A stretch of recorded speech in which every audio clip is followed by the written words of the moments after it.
जय हिंद आप सभी को। देखेगा उत्तर प्रदेश सब इंस्पेक्टर की आपको पता है कि आंसर की आ गई और इसके बाद एकदम भाई साहब भूचाल आ गया है कि भैया आंसर की हमारा आ गया और हमारे इतने नंबर जो कम हो गए या फिर इतने नंबर हमारे बढ़ गए। अब क्या रायता फैलने वाला है, अब कट ऑफ बता दीजिएगा कि कम से कम जो है वो लगभग कितना जा सकता है। अच्छा भैया नॉर्मलाइजेशन भी हमारा शिफ्ट बहुत हार्ड था, कितना नंबर का नॉर्मलाइजेशन मिल सकता है वो भी बता देना। साथ ही में फिजिकल के साथ में भाई साहब एकदम फाइनल की भी मेरिट जो है कट ऑफ बता देना। चलिएगा स्टार्ट करते हैं इस वीडियो को और आपके सारे टॉपिक्स को हमने यहां पर ले लिया है। तो कट ऑफ जो बनाई है वो मेल और फीमेल के तहत बनाई है यूपीएससी कट ऑफ और ये आंसर की आने के बाद में। इसके बाद आपको पता है कि रिवाइज्ड आंसर की आएगी जब आप आपत्तियां लगाएंगे कुछ प्रश्नों पर। अच्छा देखिएगा जो आपका हिंदी है और रीजनिंग है उसमें से 2-3 सवालों को लेकर के बच्चे जो है कमेंट कर रहे हैं, वो एक बार इकट्ठे हो जाए, एक बार हम भी जो है वो चेक करके उन्हें देख लेंगे। जो भी संभावना रहेगी, जो भी प्रश्न लगेगा कि आपके माध्यम से भी आप भी मुझे बता सकते हैं किस शिफ्ट में जो है वो मॉर्निंग या फर्स्ट शिफ्ट में या फिर किस तारीख को जो है आपको लगता है कि इस वाले प्रश्न में गलती है। ठीक है, हो सकता है कि आपका क्वेश्चन नंबर अलग होगा, दूसरे के पेपर में अलग होगा, लेकिन क्वेश्चन तो होगा उस पेपर में, उसको भी क्यों ना एक बार जांच लिया जाए। तो बिल्कुल आप बताइएगा, सहयोग मिलेगा तो आपको बताने में आसानी होगी कि आप इस क्वेश्चन को थोड़ा ध्यान से देखिएगा, उस पर आप ऑब्जेक्शन रेज कर सकते हैं। अब आप देखिएगा आपके लिए मेल फीमेल की जो कट ऑफ तैयार की है वो कुछ इस तरीके से है। फिजिकल के लिए क्या रहेगी, फाइनल क्या रहेगी, जो आपका नॉर्मलाइजेशन होगा वो कितना जो है आपको मिल सकता है या फिर और किस किस शिफ्ट को जो है वो ऊपर नीचे जा सकता है मामला।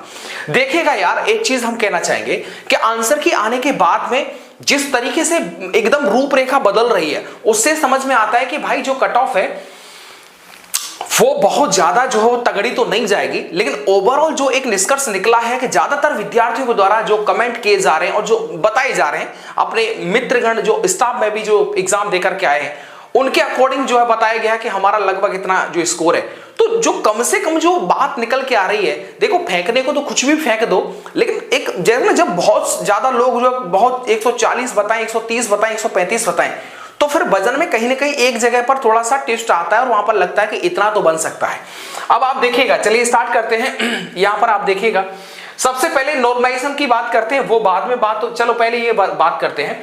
पहले देखिए नॉर्मलाइजेशन आपको पता है 4 शिफ्टों में हुआ था 14 और 15 मार्च 2026 को, यानी कि मॉर्निंग और इवनिंग के अंदर। ठीक है, इसके बाद में देखो मेरे हिसाब से जो कम से कम यानी मैक्सिमम जो नॉर्मलाइजेशन आपको मिल सकता है वो ज्यादा से ज्यादा भाई ज्यादा से ज्यादा ना 3 प्रश्नों का जो है वो 3 क्वेश्चंस का नॉर्मलाइजेशन आपको देखने को मिल सकता है। ठीक है, 3 क्वेश्चंस मतलब 6 नंबर का नॉर्मलाइजेशन आपको देखने को मिल सकता है। अच्छा जी, इसके बाद हम आगे बात करते हैं कम से कम क्या, कम से कम अगर आपको नॉर्मलाइजेशन देखने को मिलेगा तो वो आप ये बोल सकते हैं कि एक क्वेश्चन मतलब 2 नंबर का, क्या एक क्वेश्चन मतलब 2 नंबर का नॉर्मलाइजेशन। नॉर्मलाइजेशन बहुत ज्यादा नहीं मिलेगा क्योंकि ऑनलाइन एग्जाम नहीं हुआ था कि पूरे महीने चला और पूरे महीने में आपने देखा होगा एसएससी का एग्जाम होता है, रेलवे का एग्जाम होता है, महीनों एग्जाम चलता है, उसका नॉर्मलाइजेशन में काफी डिफरेंस आता है क्योंकि अलग अलग शिफ्ट बनती है और अलग अलग पेपर बनते हैं। तो उसमें स्वाभाविक सी बात है कि तालमेल बिठाने में समय मतलब बातें गड़बड़ा जा सकती हैं, लेकिन यहां पर सिर्फ 4 शिफ्ट थी और ज्यादा जो है इसमें भी आपने देखा होगा कि विशेष कोई अंतर था नहीं। हाँ मैं मानता हूं जो सेकंड शिफ्ट थी 14 और 15 की, वहां पर जो जिस तरीके से बताया गया कि भैया यहां पर देखो कुछ तो कैलकुलेटिव था, कुछ तो चीजें थी जो मॉर्निंग से थोड़ी सी हटके थी। अच्छा जी, ये बात तो समझ में आती है कि सेकंड शिफ्ट देखो हर शिफ्ट हर विद्यार्थी के लिए अपने आप को कठिन ही लगती है। दूसरे की शिफ्ट लगता है कि वो आसान थी, मेरी कठिन है, चाहे वो मॉर्निंग की हो चाहे इवनिंग की हो। लेकिन एक मोटा मोटा निष्कर्ष भाई ये निकलता है, ज्यादातर जो एग्जाम देकर के आए सेकंड शिफ्ट वाला भी अगर आप पेपर उठाएंगे 15 का भी 14 का भी, तो लगेगा कि मॉर्निंग से थोड़े से क्वेश्चंस का अच्छा सा लेवल था। अच्छा जी, इसके बाद में इतना तो आप मान लीजिएगा, इससे ज्यादा आप सोचेंगे 10 हो जाए, किसी के 120 क्वेश्चन थे वो 130 पे पहुंच जाए, 130 वाला 120 पर आ जाए, ये कभी नहीं हो सकता, जीवन में कभी नहीं हो सकता। ठीक है, इतना ही बात बन सकता है, इससे ज्यादा जो है अब ये तो बहुत गलत बात होगी कि इससे ज्यादा भी नॉर्मलाइजेशन आपको देखने को मिल जाए। नहीं भाई, पेपर में बहुत ज्यादा डिफरेंस नहीं था, इतना है कि आपको लगभग 6 से और 2 नंबर के बीच का डिफरेंस आपको देखने को साफ साफ मिलेगा। इसके बाद में अब मैं बात करता हूं कि फिजिकल के लिए जो कट ऑफ तैयार की है भाई मेरे द्वारा, वो जो है वो कितनी जा सकती है। तो मैं एक चीज आपको बताऊं, यहीं पर मैं आपको रोक करके एक चीज बता रहा हूं भाई। देखो अगर मैं बात करता हूं ना कम से कम मैं बोल सकता हूं कि लगभग 250 से ऊपर बच्चे तो ऐसे हैं जो भाई साहब ये सीधे सीधे क्लेम कर रहे हैं कि गुरुजी हमारे 145 क्वेश्चन तो एकदम जो है सही है। समझ रहे हो ना, 145 वाले बहुत ज्यादा की स्थिति में नहीं है, 145 क्वेश्चन वाले जो विद्यार्थी हैं, बहुत ज्यादा संख्या में नहीं, लगभग आप मान सकते हैं कि 250 के आसपास, क्या 250 के आसपास आप मान सकते हैं। इसके बाद में जो मैंने ऑब्जर्व किया, लगभग 400 के आसपास आप ऐसे बच्चे देख सकते हैं जिनके जो क्वेश्चंस हैं वो लगभग 135 के आसपास, क्या 135 के आसपास जो गाड़ी है वो उनकी यहां पर पहुंचती है, लगभग आपको 400 के आसपास देखने को मिल सकते हैं। इसके बाद में आप देखो, इसके अलावा लगभग भाई 600 से ज्यादा विद्यार्थी तो वो हैं जिनके जो स्कोर जो बताया जा रहा है वो लगभग 130 क्वेश्चन के आसपास बताया जा रहा है। यानी कि ज्यादातर जो मेजोरिटी है वो ये कह रही है कि 130 क्वेश्चन भर भर के 130 क्वेश्चन, ये ज्यादा मेजोरिटी वाले विद्यार्थियों की संख्या है। इसका मतलब ये रहा कि अगर इन दोनों को भी छोड़ दिया जाए, क्योंकि ये बहुत उच्च हो गए, इनको भी छोड़ दिया जाए तो ज्यादातर जो स्ट्रेंथ है बच्चों की वो इस संख्या पर जो है यहां पर रुक रही है। आपने भी देखा, आपने सुना होगा और सबके मुंह से यही दुआ, 130 पार 130 पार। तो ये वाली जो बात है वो यहां पर जो है देखने को मिल रही है, 130 पर गाड़ी आकर के रुकती है। अब आप देखिएगा इसमें जो कट ऑफ जिस तरीके से जो है वो अब यहां पर बात देखने को मिल रही है, उस हिसाब से मैं आपको बता रहा हूं। फिजिकल के लिए, क्या फिजिकल के लिए आप जो भी मैं यहां पर बता रहा हूं, देखो कम से कम मेरे हिसाब से भाई अगर आपका 1-2 प्रश्न ऊपर नीचे भी है तो भी आप चल सकता है काम, लेकिन यार इतना तो होना चाहिए, क्या इतना तो यार होना चाहिए, ठीक है ना। बहुत ज्यादा इधर उधर से देखने के बाद, सुनने के बाद में यही समझ में आता है। अच्छा, बाकी जो अन्य यूट्यूबर्स आती हैं, मैंने उनसे भी अपनी कट ऑफ पर जो है सलाह ली, तो उनके द्वारा भी यही कहा गया कि यार राम भाई इतना तो मान के चलिएगा, इससे आप जो नीचे नहीं आ सकते।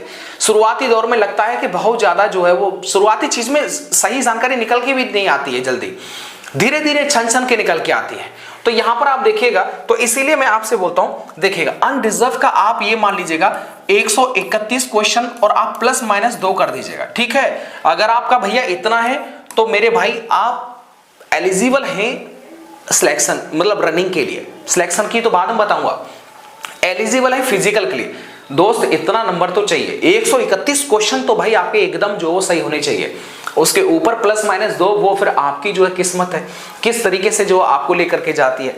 इधर आप देखेगा ओबीसी की मैं बात कर लेता हूं, तो ओबीसी में आपका लगभग क्या, लगभग भाई 128 प्लस माइनस 2 कर लीजिएगा, इतना ओबीसी में जो है आपका स्कोर जो बनना ही चाहिए। क्योंकि ज्यादातर जो विद्यार्थी एग्जाम देकर के आए, आप यार उनसे पूछ लीजिएगा तो समझ में आता है कि ये वाला जो डिजिट है ना वो कहीं तक एकदम संतुष्ट करता है इसकी कट ऑफ को। इसके बाद ईडब्ल्यूएस की अगर मैं बात करता हूं, तो ईडब्ल्यूएस का अगर आपका 125 है तो बिल्कुल आप अपनी तैयारी को जो है वो जो है रंग दे सकते हैं, तैयारी कर सकते हैं, दौड़ की तैयारी कर सकते हैं। एससी कैटेगरी के लिए भाई कम से कम 122 प्लस माइनस 2 जो है आप कर सकते हैं। अब आप कहेंगे भैया एससी एसटी का बहुत ज्यादा डिफरेंस देखने को नहीं मिलता है, लेकिन भाई एक बात बताएं, एससी एसटी में ऐसे मैं आपको विद्यार्थी बता सकता हूं जो हो सकता है ये जो रेंज है ना ये बहुत छोटी रेंज है उनके लिए। अब वो जमाना नहीं है कि जब पढ़ाई इस तरह कुछ अलग था, अब तो घर घर में पढ़ाई है, फोन से पढ़ाइए, कहीं मत जाइएगा आप, बताइएगा यस। तो आप इनको जो आप हल्के में आप नहीं ले सकते, ब्रिलियंट विद्यार्थी जो है वो अब यहां पर देखने को मिलते हैं। इसके अलावा एसटी की बात कर देते हैं, तो एसटी में अगर आपका 117 क्वेश्चन है तो बिल्कुल मेरे साथी आप यहां पर जो अपनी तैयारी कर सकते हैं, इतना जो है। अच्छा, बाकी दो क्वेश्चन का प्लस माइनस इसलिए दिया जा रहा है क्योंकि वेरिएशन को देखते हुए आपका हो सकता है कि 2% थोड़ा सा नीचे, लेकिन ये इतना तो कम से कम आप मान के चलिएगा। ये सिरदर्दी हो सकता है कि आपको सिरदर्द कर दे, लेकिन यार इतना तो बनना चाहिए, क्योंकि जो जिस तरीके से पेपर आया है वो ये कभी नहीं कह सकता कि 100% बहुत हैं और 110% बहुत हैं, वो पेपर नहीं कह सकता ऐसा। इसके बाद में हम फीमेल की बात कर लेते हैं, तो फीमेल का आप ये देख लीजिएगा, जनरल कैटेगरी के लिए अगर फीमेल का अगर 127 भी है ना तब भी आप तैयारी कर सकती हैं। आप 127 है मतलब श्योर मान लीजिएगा मेरी बहन, जिस तरीके से लड़कियों ने स्कोर किया ना दबादब एकदम मानने वाली बात होगी कि यार 127 जनरल कैटेगरी के लिए तो पर्याप्त है, इतना होना चाहिए। अच्छा, इसके बाद में ओबीसी की बात कर लेते हैं, तो ओबीसी के लिए 124 प्लस माइनस 1 यहां पर रखिएगा। 124 क्वेश्चन ओबीसी फीमेल कैन, ये किसके हैं, ये फीमेल के, तो बिल्कुल आप अपनी तैयारी कर सकते हैं। इसके बाद में ईडब्ल्यूएस की बात करते हैं, तो 122 पर भी आप अपनी संतुष्टि कर सकती हैं। ईडब्ल्यूएस के लिए इतना चाहिए। इधर एससी के लिए हमने लिखा है 118 प्लस माइनस 1, तो 118 एससी कैटेगरी के लिए, और इसके बाद में एसटी कैटेगरी के लिए आप देख लीजिएगा, एसटी कैटेगरी के लिए आप देखेंगे तो यहां पर 110 प्लस माइनस 2 इतना आपका है। तो बिल्कुल आप तैयारी कर सकते हैं फिजिकल के लिए, इतना जो है ये बनना चाहिए। यस ना, पेपर का जो लेवल है वो यही कहता है कि आपका कट ऑफ इसके आसपास रहना चाहिए। अच्छा जी, इसके बाद हम बात करते हैं आपके फाइनल कट ऑफ को लेकर के, चलिएगा वो भी हम बात कर लेते हैं। तो फाइनल की अगर मैं बात करता हूं, मेल कैंडिडेट के लिए फाइनल का जो कट ऑफ है वो कितना रह सकता है, तो देखिएगा वो भी आपको बताते हैं। देखिएगा 137 क्या 137 प्लस माइनस 2 है, तो बिल्कुल आप इसके लिए बिल्कुल तैयारी रख सकते हैं। ठीक है, ये फाइनल का है, किसका है मेरे साथी, ये फाइनल का लगभग इतना जा सकता है। ओबीसी का अगर 134 प्लस माइनस 2 है तो बिल्कुल इस पे आप बिल्कुल जो है वो ध्यान दे सकते हैं। इसके ठीक है, इसके अलावा अगर आपका ईडब्ल्यूएस का अगर 132 है तो बिल्कुल आप जो रख सकते हैं तैयारी।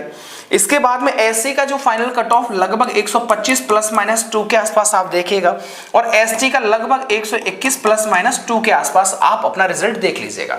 ठीक है, आपको संतुष्ट करने के लिए कुछ भी कट ऑफ दिया जा सकता है, लेकिन भाई एग्जाम को देखने के बाद में आप नहीं कह सकते कि जो है वो इससे जो कम बात बन सकती है, चली जाए तो अच्छी बात है।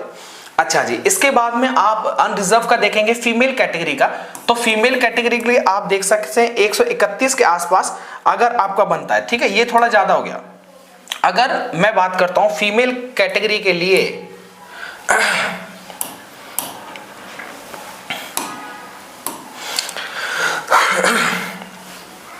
अगर मैं फीमेल की बात करता हूं तो 130 प्लस माइनस 2 करेंगे तो बिल्कुल आप ये मान सकते हैं कि इतना जो है क्वेश्चन बन जाएगा आराम से। ठीक है, 130 फीमेल कैटेगरी के लिए फाइनल के लिए पर्याप्त रहने वाला है। इधर आपका ओबीसी की बात कर लेते हैं, तो ओबीसी भी लगभग 100 जो वो 30 के आसपास ही जो आप आराम से जो है वो देख लीजिएगा। ठीक है, अच्छा जी, इसके बाद में ईडब्ल्यूएस की बात कर लीजिएगा, तो ईडब्ल्यूएस के लिए लगभग भाई 128 प्लस 1 ये चल जाएगा। ठीक है, इतना तो भाई बनना चाहिए। ये वो है जो एकदम निष्कर्ष निकाला बहुत इधर उधर जानकारी करके। एससी के लिए कम से कम महिलाओं का फाइनल के लिए 122 के आसपास जो है वो बनना चाहिए। इधर बात करते हैं एसटी के लिए, तो भाई कम से कम 118 जो है वो इसके आसपास रहना चाहिए। तो ये जो कट ऑफ है वो एक एक्सपेक्टेड कट ऑफ है, और इतना आपने देखा होगा कहीं पर भी किसी से भी जानकारी कर लीजिएगा। अभी देखिएगा जो बड़े गुरुजी है उनके द्वारा भी गूगल फॉर्म के माध्यम से भी डाटा जो है वो एकत्रित किया जा रहा है, ताकि उससे भी एक आंकलन लगाया जा सके कि आपका जो कट ऑफ का स्तर है वो कहां पर जाके रुकेगा।